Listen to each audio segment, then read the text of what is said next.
Hey everyone, welcome back to Bird Talk with Terrence Mathis. I'm William Brandon. Please make sure you subscribe to the YouTube channel Atlanta Sports Unlimited and turn on those notifications so you don't miss an episode. This episode is brought to you by Prize Picks, the simplest sports fantasy game on the market, and you can pick from multiple sports platforms. Get this, sign up using the code ASU and Prize Picks will 100% match your initial offer up to $100. Sign up using the Google Play Store or the App Store. Well, the Falcons fall again, this time to the New Orleans Saints, who they have been swept by this season. And it was the first career start of Desmond Ridder. We got a lot to unpack, but what was your take from the rookie's performance and the team's performance on Sunday? Um, first of all, I thought it was a game that we could have won.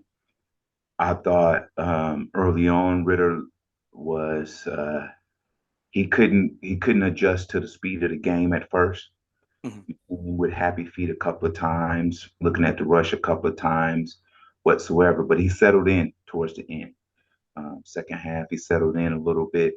I thought that early on with with Coach Pease being out, that they would struggle until they settled in defensively and gave up the quick two touchdowns. And I thought it was going to be a rout, but then I looked at it again. I said, "This is the Falcons. They're going to make a game out of it."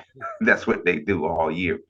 So going to Desmond Ritter, um, I thought if it was week one, I'd be like, okay, give him, by week six, he'll be rolling and comfortable whatsoever.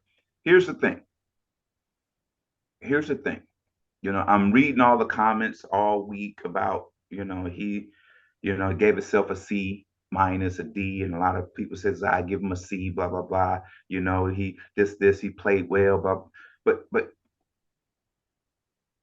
it's the same people who said let's get rid of Mariota and start Desmond Ritter. The numbers are not any different Yeah. than what we seen with Mariota. The play was not any different than what we seen with Mariota. And that's not because of Ritter, it's because of this passing offensive scheme that the Falcons run. Mhm. The quarterback is not there to win football games or excite you. The quarterback is there to manage the football game, keep you in the game, and hopefully give you a chance to win at the end of the game, which for me puts too much pressure on the quarterback Mhm. because we want to control the ball, we want to pound the ball, we want to run the ball, we want to get first downs, move chains, get in the red zone, score points, and just keep it close. And then when we get the ball last, we want you to try to win a football game or get us in a position to win a football game. That's, I think, mentally, that's too much pressure on a quarterback, especially a young quarterback, Mhm. because now you're keeping the game close, keeping the game close, you're keeping him bottled up, and then all of a sudden you want to take the top off the bottle at the end of the game and says, "Hey, release go ahead, let's go do your thing," instead of letting the guy loose where he's comfortable in that position. Where now at the end of the game, it's just like clockwork. I've been doing it for 3 quarters now. Now fourth quarter, now you're asking not only him to make plays, you're asking everybody else offensively to create plays, and that puts a lot of pressure and added anxiety on you because now you say, I got to catch the ball, I got to get the first down, I got to break this tackle, or I got to make this block. It depends on it, blah blah blah, this and that, and that pressure, believe it or not, is tough, Yeah. especially when you're seeing it week after week, because you're going, oh my God, I'm gonna be put in a position to try to win this game or hold a lead or get a first down, and now you're going, oh, so now you're playing tight. Yeah. I have not seen this team yet play loose.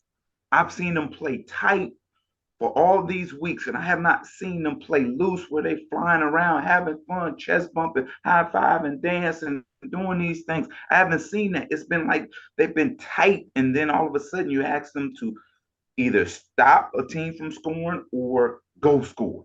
Yeah. You can't play like that. This you gotta be loose, man. You gotta have fun in this game. I I just don't see I just don't see this team having joy or having fun, where they're playing loose and playing with confidence and playing fast. Now the running game is totally different. Algier, one of the guys that I thought they should have drafted was on my mock draft board, and we picked him because I told you this was a guy that can help this football team in the running game. So we seen that was a big spark for this football Yeah. team. And I know I'm rambling, but I don't want to go too far in this. I think right now, I read something that was had me laughing. Uh, Someone says, "Hey, be patient with Ritter. Give him time." Hey man, there's 3 games left in the year. What do you mean be patient and give him Yeah. time? He got to win games now.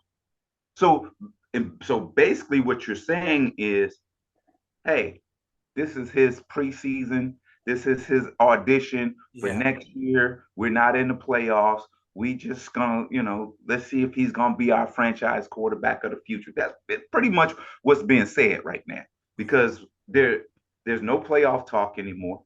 Uh, People have moved on, talking about the draft, the 7th pick, the cap space, and everything else. No one's talking about playoffs. So pretty much everybody then wrap this season up and put a bow on it. Well, I hope not, but yeah, I agree with you. It seems that way with how they're putting them out there.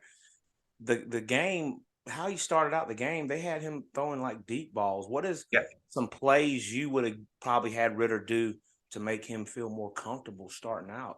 My first play to him would have been a wide receiver screen. I would have just got it out, threw it over to the wide receiver, get a completion. That would have been my first pass for him. Mhm. Then my second pass would have been a nice little hitch route on the outside or double hitch with the slot and the outside guy, just to get so he can get the ball out quick, and then progressively start moving downfield. I wouldn't have throwing deep balls is less than 50% Yeah. chance of completion. I think it's like 25% chance of completing the ball over 40 yards down the field.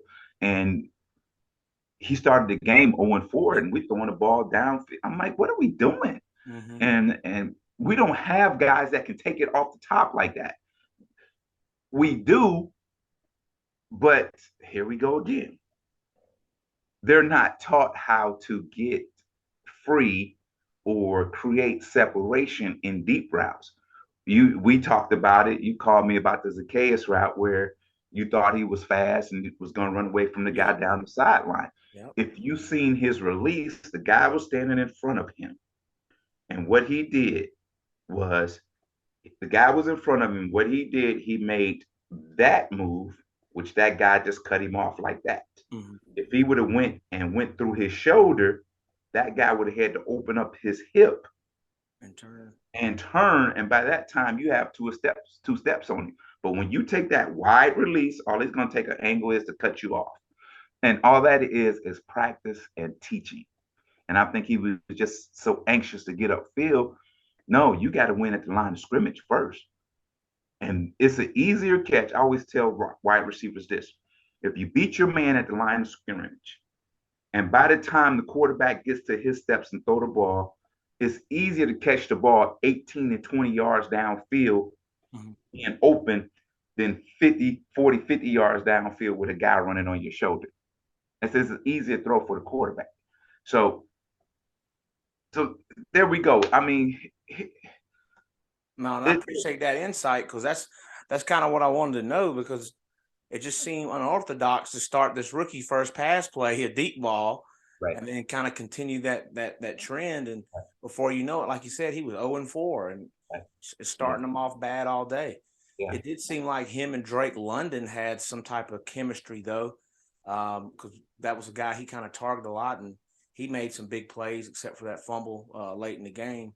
Well, you knew that combination was going to be what it is because of they came in together, Mm-hmm. they worked out together, they were the rookies together, so they were throwing you. They hey, let's make this team, let's shine. So they get together. That's what I always talk about with receivers. Hey, man, you need to form a relationship with your quarterback. I say, y'all need to be like brothers. Yeah. Go to dinner, get, meet each other's family, be interested in each other, always talking. What are you thinking? What are you thinking? Each side, well, on this route, I'm gonna do this, and then hold each other accountable. And that's how you have a good wide receiver quarterback relationship, not only off the field, but on the field. No, 100%. I was real pleased with that connection, but like you said, I know people were like, "Oh, he did well." That's kind of like you said what Mariota was already doing, Right.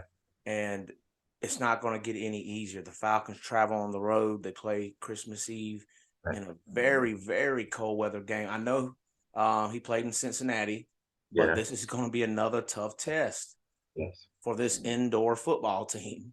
Well, yeah, and I just hope this team don't go in thinking, oh, Lamar Jackson is not playing. We have a chance to win this football game. Well, which you do have a chance to win this football game, but this Huntley kid can play football too. Yeah. And they got a big physical, fast defense also. So, and what you're gonna see, what you're gonna see on Saturday is this.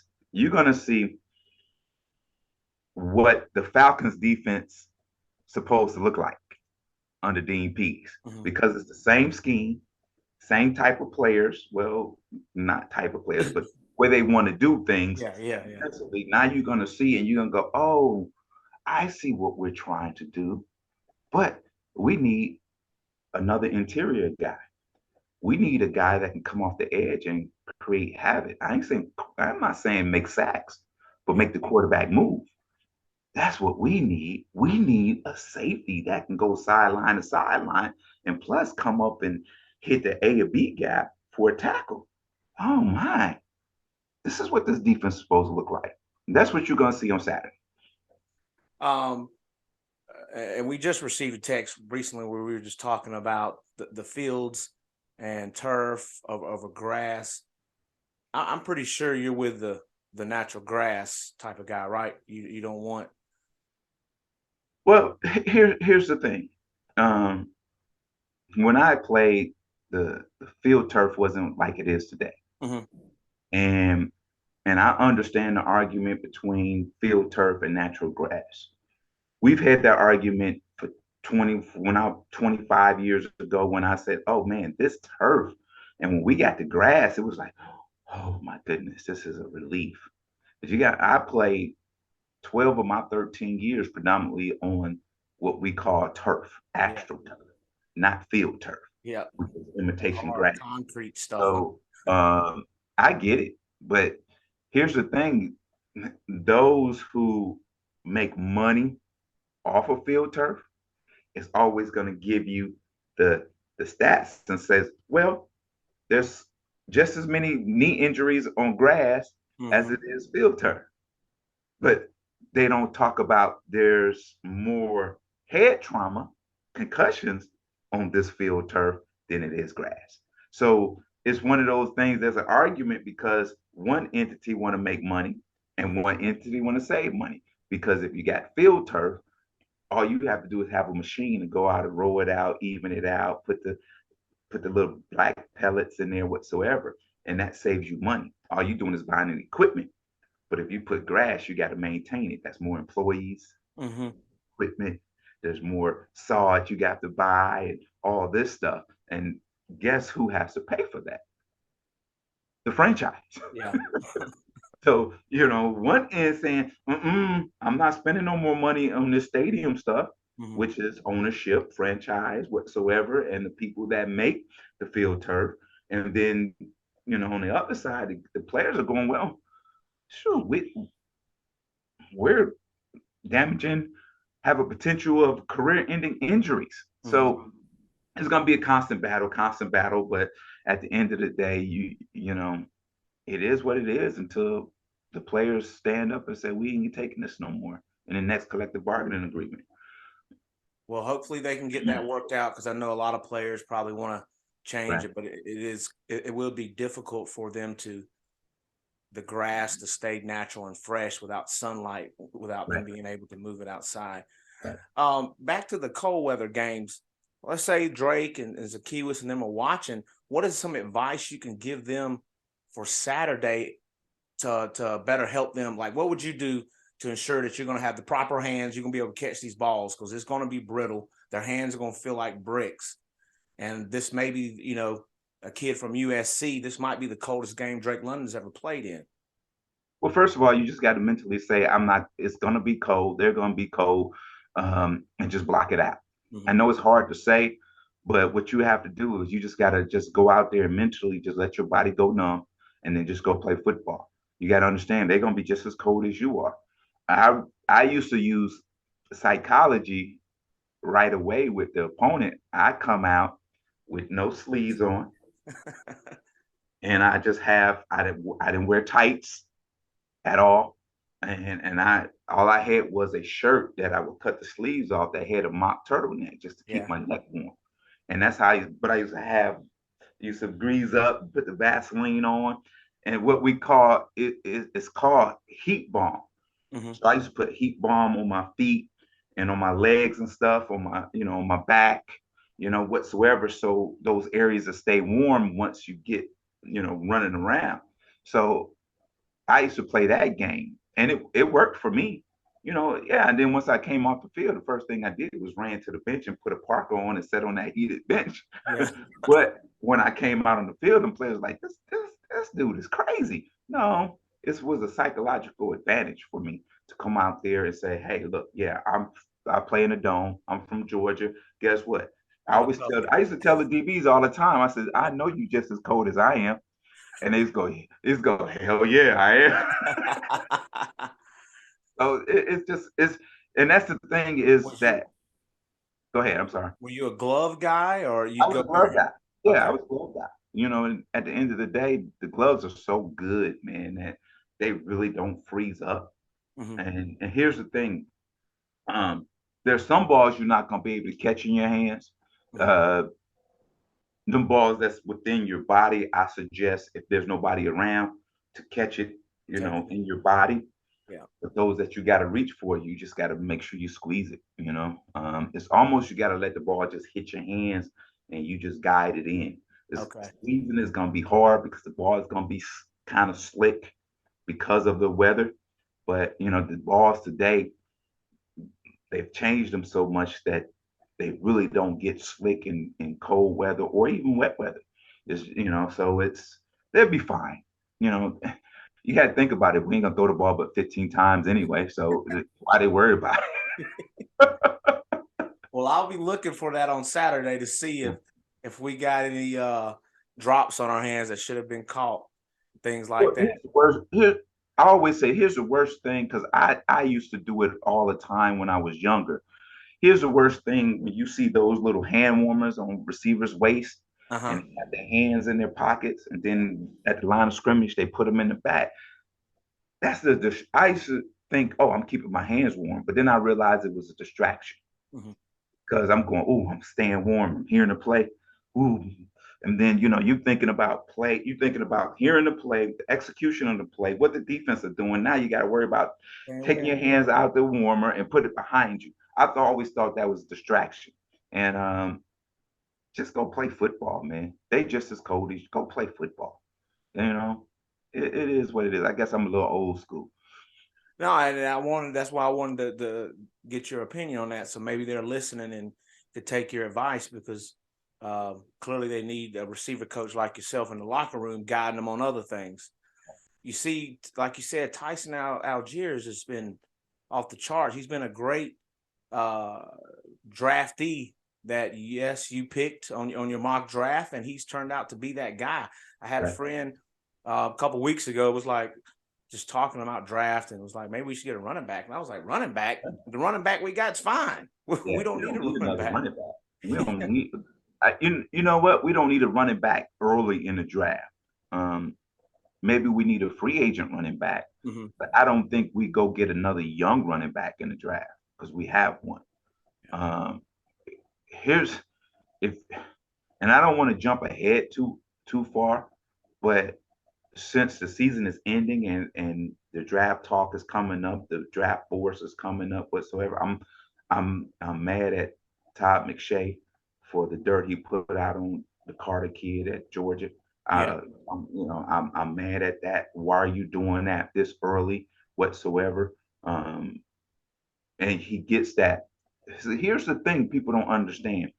When you hear stuff like that, you're getting it from teams because of the fact that they want to see the kid drop so they can get it. Right. You don't. It's a dirty, dirty business, and it's been done for years. That's what they did to Warren Sapp, and Warren Sapp dropped, and you see he's a Hall of Famer now. Mm-hmm. So they talk about they've done it forever, and it's one of those things. If Todd McShay is cool with uh, one of the GMs or personnel guys of the team, the GM says, "Well, I heard he has personal problems. He has issues, you know, this and that." And then now McShay goes on and says, "I hear issues." So the team that's thinking about drafting the number one going, do we want to take on this? Blah, blah, blah.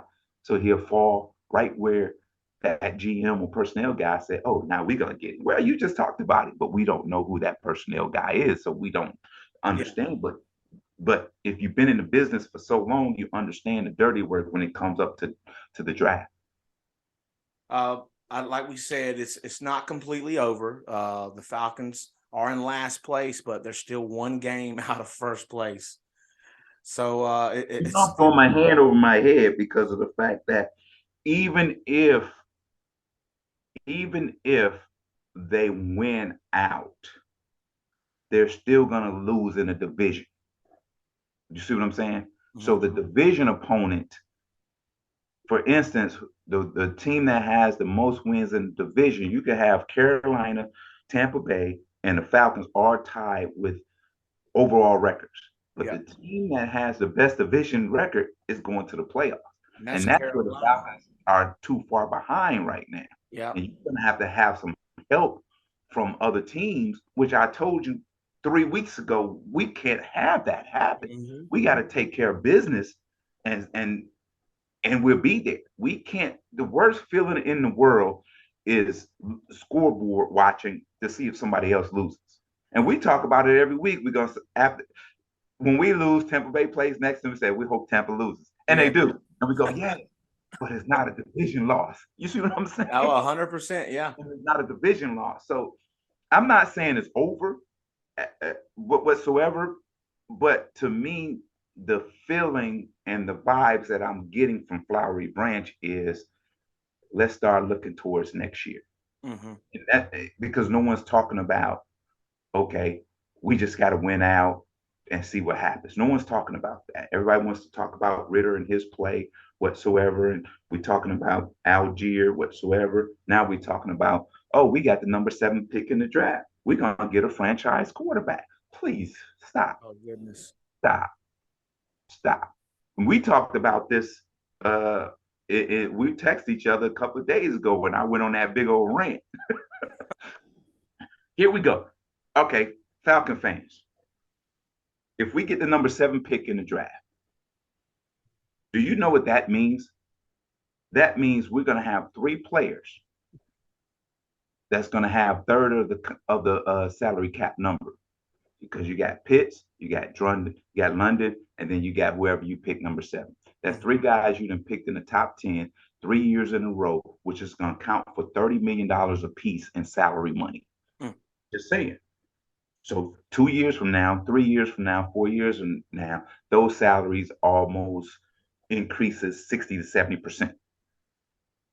Now you still got a draft pick, 3 more draft picks that you just drafted. So now you got 6 guys making a whole lot of money.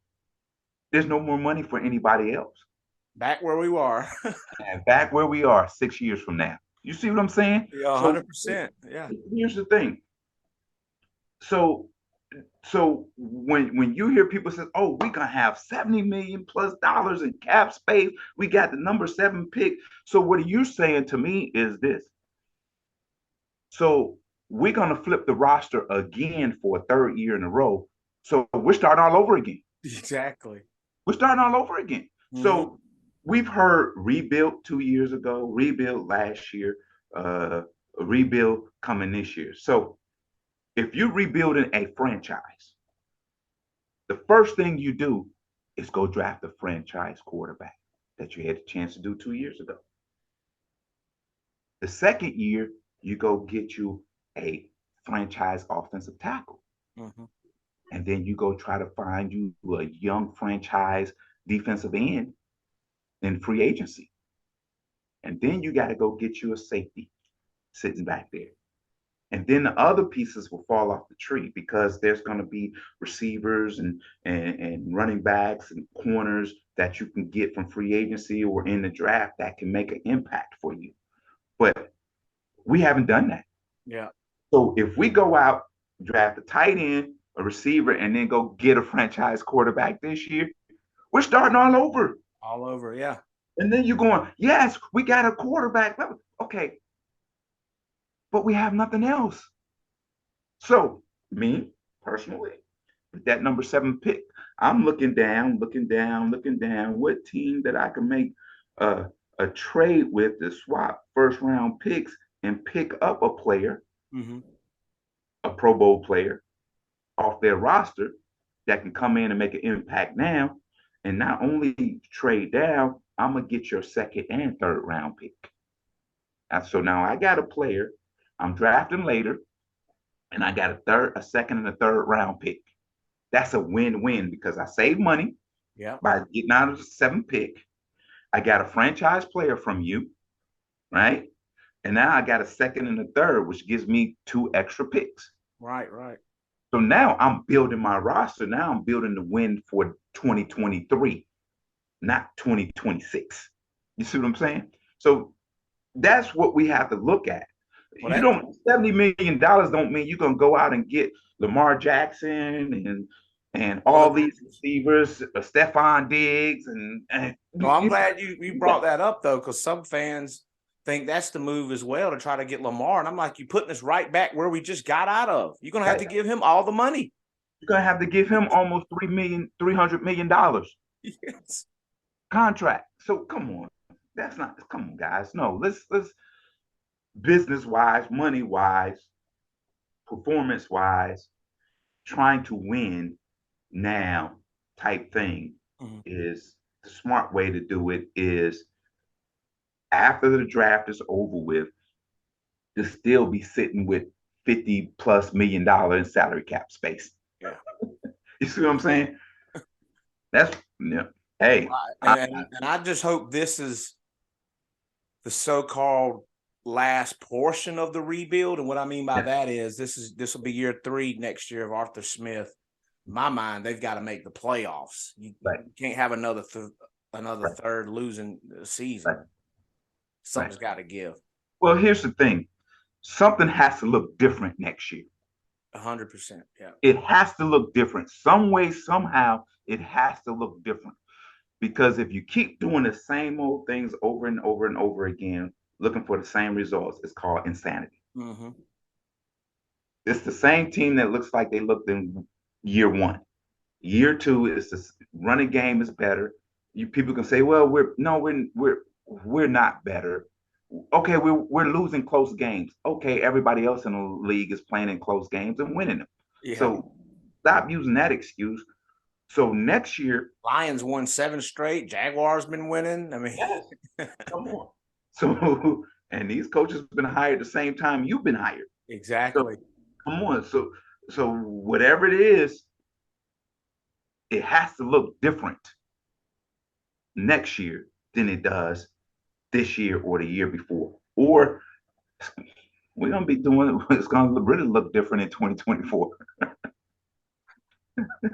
What you got for us to end the show today? Here's the thing. You text me a couple of days ago and said to me, is everything okay? And I didn't respond to that because of the fact that, we've talked about it before about the coaching hires and everything that's going on, college football, and soon down the road, the next 4 weeks or so in the NFL. And I always preach and I always say, man will fail you. Don't put your trust in man. They'll fail you every time. Mm-hmm. no matter how many phone calls you make, no matter how many emails, no matter how many text messages or third party messages that you send to people or to man for them to do something for you to excel or to promote you, they're going to fail you every time. They're going to fail you every time. And then you go, well, they make the decision, so we're going to have to rely on man. I get that. Well, the reason they're in that position is because God allowed them to be in that position. Mm-hmm. So you got to, your intercessor is through God. Pray to God and says, hey, I hope that you can soften this man's heart or open up his eyes or her eyes to show them that I am qualified and capable of doing a job that I've been denied to have for years. Mm-hmm. I'm not just talking about coaching. I'm talking about any job that you're thinking about. Yeah. And I'm going to give you a little history about my journey. Since 2011, I estimated that I applied for or inquired about over 200 jobs. Wow. Think about that. 200 jobs, college, high school, NFL. Okay. Out of that time, I've had 3 interviews, and that was with high school. And one of them turned out that I became a head coach. Mm-hmm. Okay. So out of all the rest, we're talking about college now, there was only one of 4 ADs, well, 2 of 4 ADs that has ever talked to me or had conversations with me about a job. All the rest has never called back, sent nothing back. Mm-hmm. Out of the 32 NFL teams over this same period, not one interview, only one conversation with the coach, and that's Dan Quinn. Well, let me take that back. 2, Harbaugh at Baltimore. Yeah. And that's it. Out of 10, 11 years. Imagine that.